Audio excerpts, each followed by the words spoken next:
नमस्कार. या शारदीय व्याख्यानमालेमध्ये मी सुधीर आमनगे माझे काही विचार आपल्यासमोर मी व्यक्त करीत आहे. आपण पाहतो की सर्व प्राण्यांमध्ये मानव हा एक विचारशील प्राणी आहे आणि या विचारशील प्राण्याने सर्व प्राण्यांच्या वरती अधिराज्य गाजवलेला आहे. सर्वश्रेष्ठ असा हा मानव प्राणी आज पृथ्वी तलावर अस्तित्वात आहे. हे असं होण्याचं प्रमुख कारण म्हणजे त्याला लाभलेली एक शारीरिक देणगी. ही शारीरिक देणगी म्हणजे त्याचा मेंदू. मानवाच्या शरीराचं वजन आणि मेंदूचं वजन याचा जर विचार केला तर ते गुणोत्तर त्याचं जास्त आहे. ही त्याची शारीरिक देणगी आहे. आता हाच तक्ता बघा. ह्या तक्त्यामध्ये वेगवेगळे प्राणी आणि माणसाचं वजन याच्या संदर्भात तुलना केलेली आहे. उंदराचा विचार केला तर उंदराच्या मेंदूचं वजन 2.5 ग्रॅम आहे, तर त्याच्या शरीराचं वजन हे 200 ग्रॅम आहे. लांडग्याचा विचार केला, लांडग्याच्या मेंदूचं वजन 0.15 ग्रॅम आहे, तर शरीराचं वजन 80 किलो आहे. चिंपांझी या प्राण्याच्या मेंदूचं वजन 0.30 किलो आहे, म्हणजे 300 ग्रॅम इतकं आहे, तर त्याच्या शरीराचं वजन 80 किलो इतकं आहे. मानवाचा विचार केला तर मानवाच्या मेंदूचं वजन हे 1.5 किलो आहे आणि शरीराचं वजन सरासरी हे 70 किलो आहे. आता या बाबीचा आपण विचार केला तर असं आपल्याला दिसते, मेंदूचं वजन भागिले शरीराचं वजन हे जर गणित काढलं तर आपल्याला असं दिसेल की उंदराचं गुणोत्तर जे आहे ते 1:80 आहे, लांडग्याचं 1:530 आहे, चिंपांझीचं 1:265 आहे, तर मानवाचं वजन मानवाचे गुणोत्तर हे 1:46 आहे. म्हणजे याचा अर्थ असा आहे की मानवाच्या मेंदूचं आणि शरीराचं वजन हे सगळ्यात जास्त आहे, 1:46. म्हणजे अशा रीतीनं मानव हा जो काही प्राणी आहे या कारणामुळं बुद्धिमान प्राणी झालेला आहे. आणि हा बुद्धिमान प्राणी आज आपण पाहत आहोत. बुद्धिमान हा का बनला? कारण इतर प्राणी आपल्या उपजत बुद्धीनं विचार करतात. मानव मात्र तसा नाही. मानव हा स्वतः विचार करतो, विचारावर प्रक्रिया करतो, कल्पना करू शकतो, आठवण ठेवू शकतो आणि अनेक विचार करून एकाची निवड करू शकतो. म्हणजेच हा मानव हा विचारशील प्राणी. एखादी घटना घडली तर त्या घटनेचे मागे तो कारण शोधून काढू शकतो. अशा रीतीनं मानव हा इतर प्राण्यांच्या पेक्षा हा श्रेष्ठ आहे. मग इतर प्राणी हे उपजत बुद्धीनं काम करतात. म्हणजे काय करतात? उपजत बुद्धी म्हणजे निसर्गामध्ये ते ठराविकच गोष्टी करत असतात. अन्न खाणे, अन्न मिळवणे आणि जगणे, प्रजनन करणे, याच गोष्टी ते करत असतात. म्हणजे ही उपजत बुद्धी आहे. ह्या उपजत बुद्धीनं त्यांच्या मेंदूचा विकास झाला नाही. मानवाच्या मेंदूचा विकास मात्र होत गेला. अशा रीतीनं मानवानं आपल्या सर्व मर्यादेवर मात केलेली आहे आणि ही मात करून मानवानं काय केलेलं आहे? इतर प्राण्यावर श्रेष्ठत्व सिद्ध केलेलं आहे. आता हेच उदाहरण बघा ना. मानवाला पक्ष्यासारखी किंवा तीक्ष्ण नजर आहे का? नाही. परंतु मानवानं अत्यंत शक्तिशाली अशा दुर्बिणींचा शोध लावला आणि मानव दूरचे डोंगर तर पाहतोच, पण दूर आकाशामध्ये असलेल्या एखाद्या ग्रहाचं सुद्धा निरीक्षण करू शकतो. म्हणजे तीक्ष्ण डोळे नाहीत, पण अत्यंत शक्तिशाली अशा दुर्बिणींचा शोध लावला आणि त्याच्या साहाय्यानं मानव काय करतो? दूरवरच्या वस्तू या पाहू शकतो. अशा रीतीनं हे एक उदाहरण झालं. अशी बरीच उदाहरणं देता येतील की त्यामुळं मानवानं इतर सर्व प्राण्यांवरती मात केलेली आहे. दुसरे एक उदाहरण बघूया. मानवाला प्राण्याप्रमाणे धावता येतं का? नाही धावता येत. मात्र याच मानवानं विविध वाहनांचा शोध लावला आणि वाहनांचा शोध लावून मानव ध्वनीच्या वेगानं जाणाऱ्या विमानांचा शोध लावला आणि एका देशातून दुसऱ्या देशात काही तासात पोहोचतो. अशा रीतीनं वेगाच्या मर्यादेवर सुद्धा मानवानं मात केली, ज्यामुळे मानवी जीवन हे गतिमान झालं. असे विविध शोध सांगता येतील की ज्यामुळं मानवाचं जीवन हे सुखकर झालेलं आहे. मानवी जीवनाची ही सुखकारक बनण्याची सुरुवात 4 बाबीनं झाली असं मला वाटते. पहिली बाब, एक अग्नीचा शोध लागला. दुसरी बाब म्हणजे हत्यारांचा शोध लागला की ज्यामुळं तो काय करू लागला, स्वतःचं संरक्षण करू लागला. सर्वात महत्त्वाचं म्हणजे भाषा निर्माण झाली, जे इतर प्राण्यांना ती भाषा अवगत नाही. म्हणजे मानवानं काय केलं, एक भाषा विकसित केली आणि या भाषा विकसित केल्यामुळं विचारांची देवाणघेवाण झाली. ही मानवातच झाली असं नाही, पृथ्वी तलावरील सर्व माणसामध्ये विचारांची देवाणघेवाण झाली. एका देशात लागलेला शोध दुसऱ्या देशात पोहोचू लागला. म्हणजे ह्या शोधांनी मानवामध्ये फार मोठे बदल घडून आले आणि मानवाचा विकास होत गेला. तर आजच्या व्याख्यानाचा माझा हाच विषय आहे की मानवाने लावलेल्या शोधामुळं मानवी जीवनामध्ये कसं परिवर्तन झालेले, असे कोणते शोध आहेत की ज्यामुळं मानवामध्ये फार मोठ्या प्रमाणावर बदल घडून आले. सुरुवातीला पाहूया, तुमच्या आमच्या जीवनामध्ये क्रांती घडवून आणणारी वीज. मानव पूर्वीच्या काळी केवळ सूर्याच्या उजेडातच काम करत होता. सूर्य मावळला की त्याची कामं थांबत असत. पण आज अशी परिस्थिती आहे की माणूस 24 तास काम करतो. एक माणूस नाही काम करत, पण एखादा कारखाना हा 24 तास चालू असतो. 3 पाळ्यामध्ये एक कामगार काम करत असतात आणि हे केवळ घडलेलं आहे विजेमुळे. विजेचा शोध हा टप्प्याटप्प्याने लागत गेला.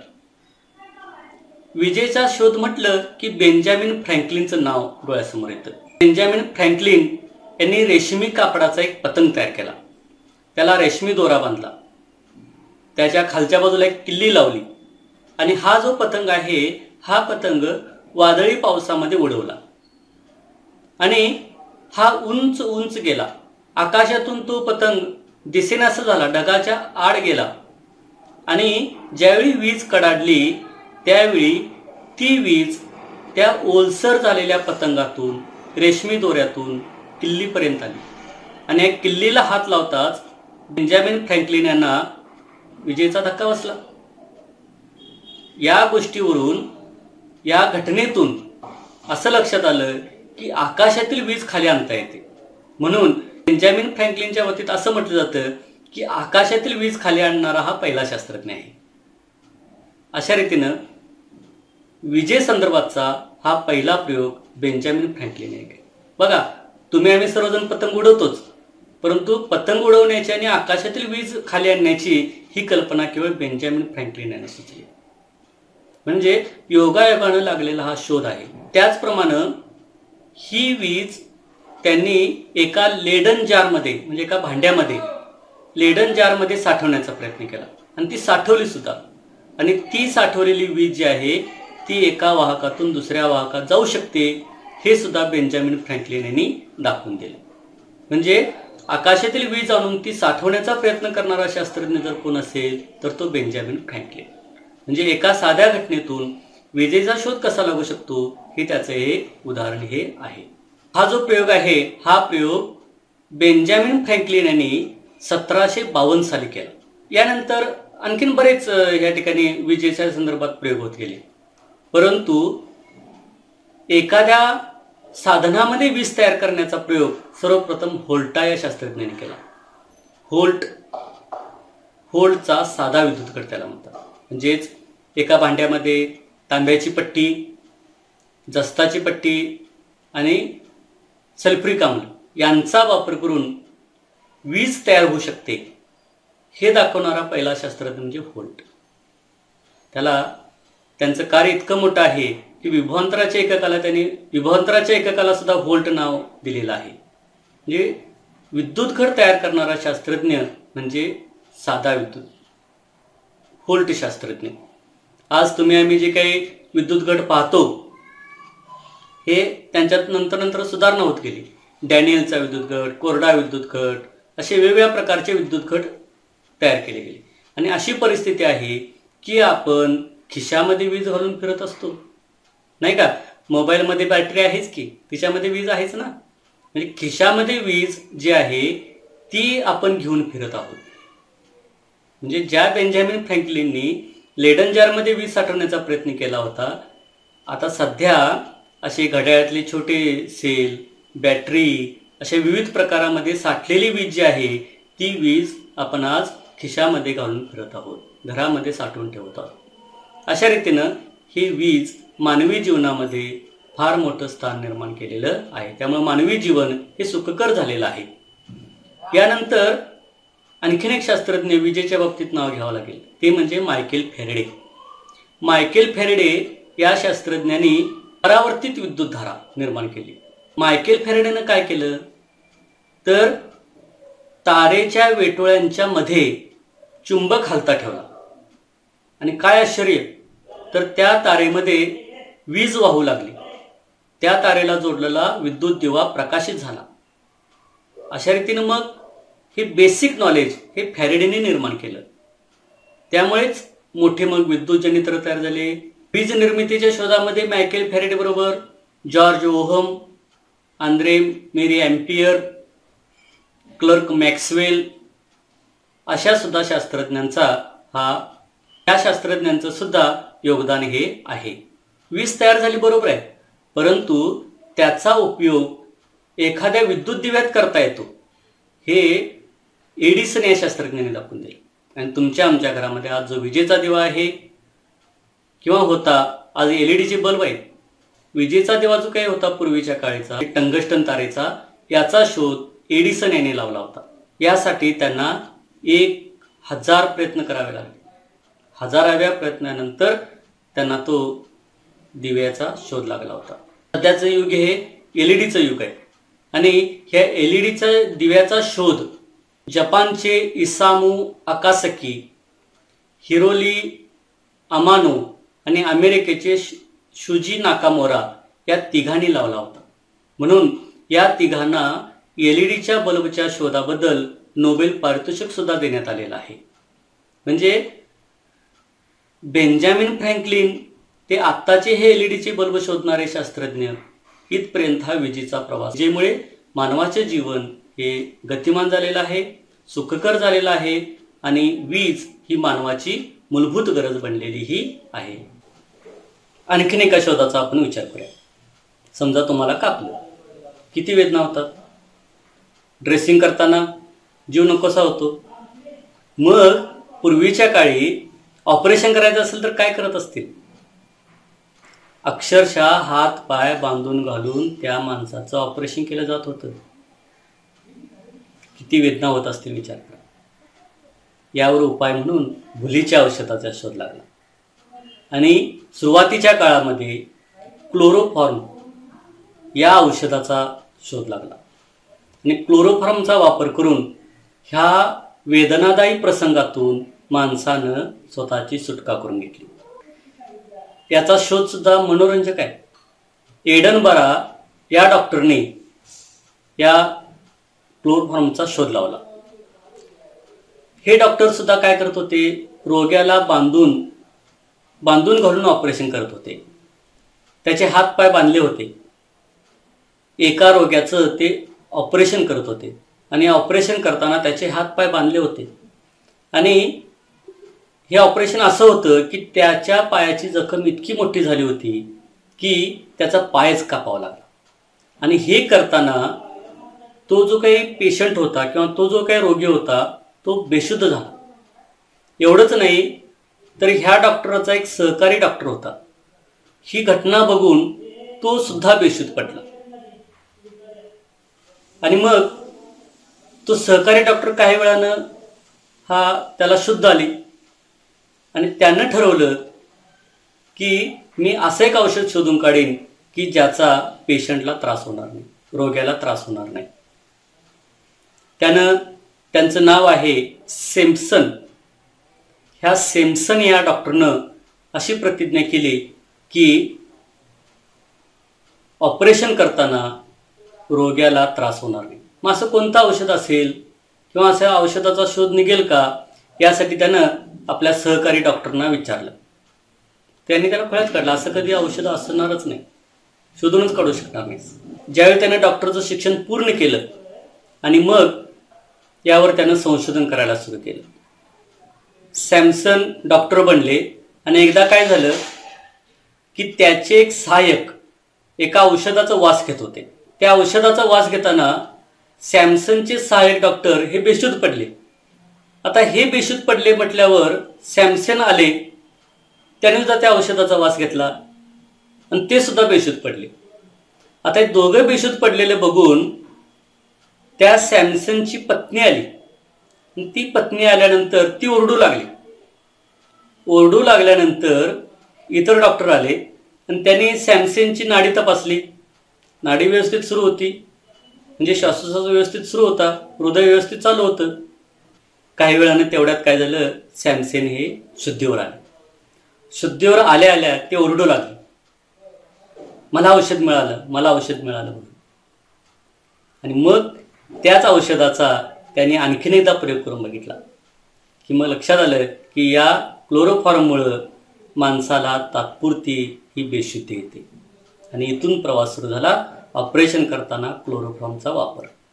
अशा रीतीनं वैद्यकीय क्षेत्रामध्ये क्लोरोफॉर्मचा शोध लागणं हे मानवाचं दुःख हे कमी करण्याचं ते एक औषध होतं.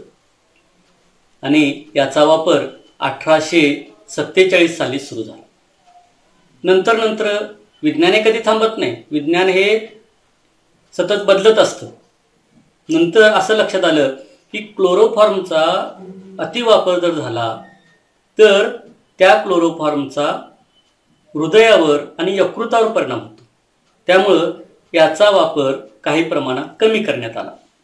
सध्या ऑपरेशनच्या वेळी बेशुद्ध करण्यासाठी आयसोफ्लोरेन आणि सेओफ्लोरेन यांचा वापर होतो.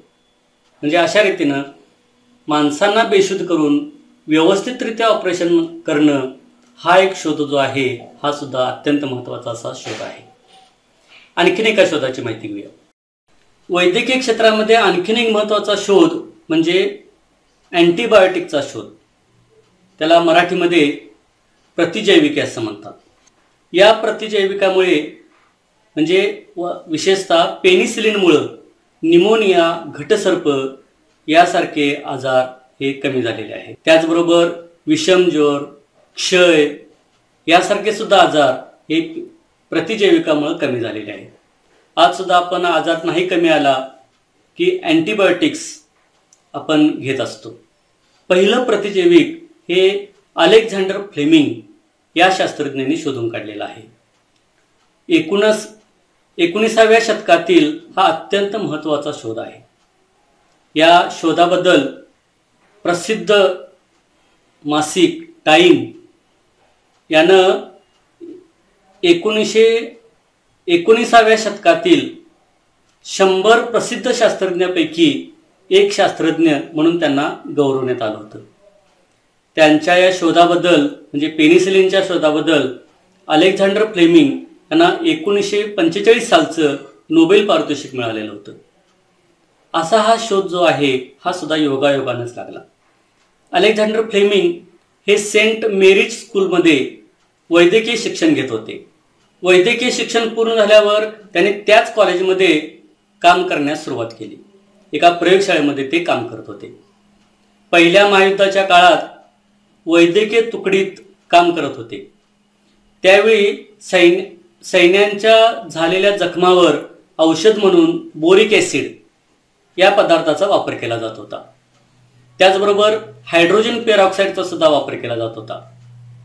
पण त्यांच्या असं लक्षात आलं की या औषधामुळे वरून ही जखम बरी झालेली दिसते, परंतु आतील जखम जी आहे ही कमी झालेली नव्हती. त्यामुळे सैन्यांच्या जखमा ह्या लवकर बऱ्या होत नव्हत्या. यावर काय उपाय करता येईल म्हणून अलेक्झांडर फ्लेमिंग हे सतत विचारत असत. युद्ध संपल्यानंतर पुन्हा ते प्रयोगशाळेमध्ये आले आणि त्यांच्या असं लक्षात आलं की माणसामध्ये नैसर्गिकरित्याच प्रतिकारशक्ती निर्माण व्हायला पाहिजे. असं काही औषध आहे का, याच्या शोधात ते राहिले. यावर त्यांनी संशोधन सुरू केलं.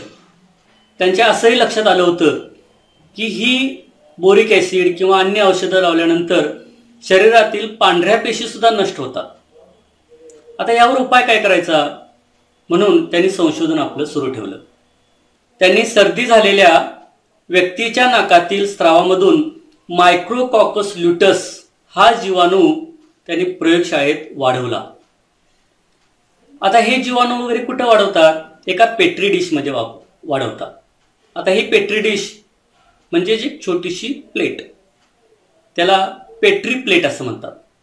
या पेट्री प्लेटमध्ये जीवाणूंच्या वाढीचं त्यांनी निरीक्षण करत होते ते. आणि एकदा काय झालं, ह्या जीवाणूंचं निरीक्षण करत असताना अलेक्झांडर फ्लेमिंगच्या नाकातला चेंबूर त्या पेट्री डिशमध्ये पडला. आणि मग त्यांच्या असं लक्षात आलं की ज्या ठिकाणी हा चेंबूर पडला होता त्या ठिकाणचे जीवाणू सगळे मेले होते. त्यांच्या जीवाणूंच्या सगळ्या वसाहती नष्ट झाल्या होत्या. योगायोगाने लागलेला हा शोध.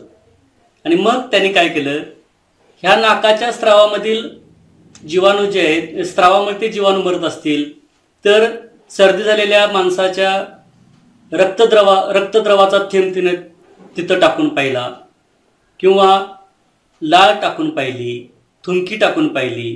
प्रत्येक वेळेला त्यांच्या असं लक्षात आलं की त्या पेट्री डिशमधील जीवाणूंच्या वसाहती या नष्ट होतात.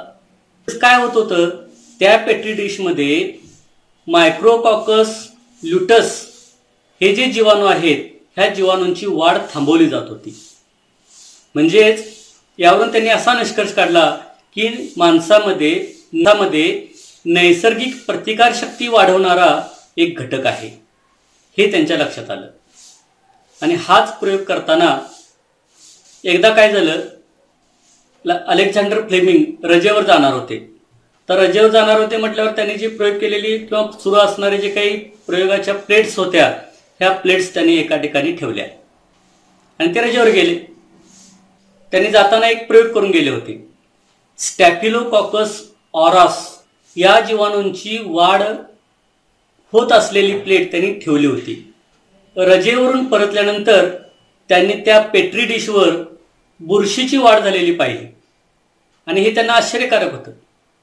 आणि हेही त्यांच्या लक्षात आलं की या बुरशीभोवती स्टॅफिलोकॉकस ऑरास ह्या जीवाणूंची वाढ थांबली होती बुरशीभोवती. मात्र त्यानंतरच्या काही भागामध्ये मात्र स्टॅफिलोकॉकसचे जीवाणू पुन्हा वाढले होते.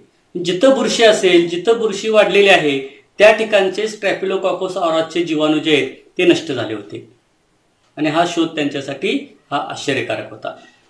म्हणजेच या गोष्टीवरून त्यांच्या असं लक्षात आलं की बुरशीमध्ये असा एक घटक आहे की जो स्टॅफिलोकॉकस जीवाणू काय करतो, नष्ट करतो. आणि मग त्यांच्या असं लक्षात आलं की ह्या बुरशीने पेनिसिलिन तयार केलेलं आहे. बघा, शोध लावतो म्हणून कधी लागले नाहीत. रजेवर गेले आणि रजेच्या कालावधीत स्टॅफिलोकॉकस जीवाणू नष्ट होण्याचा हा योगायोग घडून आला. म्हणजे अशा रीतीनं हे पेनिसिलिन मग जगभर हे संशोधन हे पसरलं गेलं. शास्त्रज्ञांना पेनिसिलिनचा शोध लागलेला समजलं. मात्र एक अडचण आली की अलेक्झांडर फ्लेमिंग यांना मोठ्या प्रमाणावर हे उत्पादन करता आलं नाही. मात्र हार्वर्ड विद्यापीठातील हॉवर्ड फ्लोरी आणि एन्सर्ट बोरिस चेन यांनी पेनिसिलिन हे शुद्ध स्वरूपात मिळवलं आणि त्याचं मोठ्या प्रमाणावर उत्पादन केलं. या पेनिसिलिनचा दुसऱ्या महायुद्धामध्ये अलेक्झांडर फ्लेमिंग यांनी म्हणजे जे सैनिक आहेत त्या सैनिकांच्या जखमा भरून काढण्यासाठी या पेनिसिलिनचा वापर सुरू केला. पेनिसिलिन या औषधामुळं अनेकांचे प्राण वाचले. म्हणूनच तर या शोधाबद्दल 1945 सालचं नोबेल पारितोषिक अलेक्झांडर फ्लेमिंग यांना मिळालं.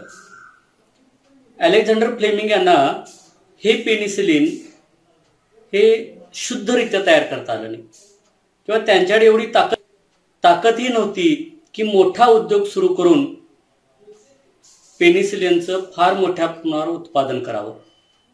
मात्र हे त्यांनी संशोधन विविध अमेरिकन कंपन्यांना त्यांनी दिलं आणि एका अमेरिकन कंपनीनं पेनिसिलिन तयार करणाऱ्या एका अमेरिकन कंपनीनं त्यांना त्यावेळी $1,00,000 त्यांना दिले होते.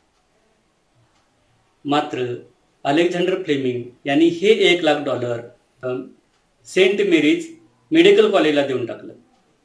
म्हणजेच आपण ज्या ठिकाणी संशोधन केलं त्या संशोधन संस्थेलाच त्याने ते $1,00,000 देऊन टाकले. म्हणजे अशा रीतीनं केवळ योगायोगानं पेनिसिलिनचा लागलेला हा शोध की ज्या शोधामुळं मानवी जीवन अधिक सुकर झालं.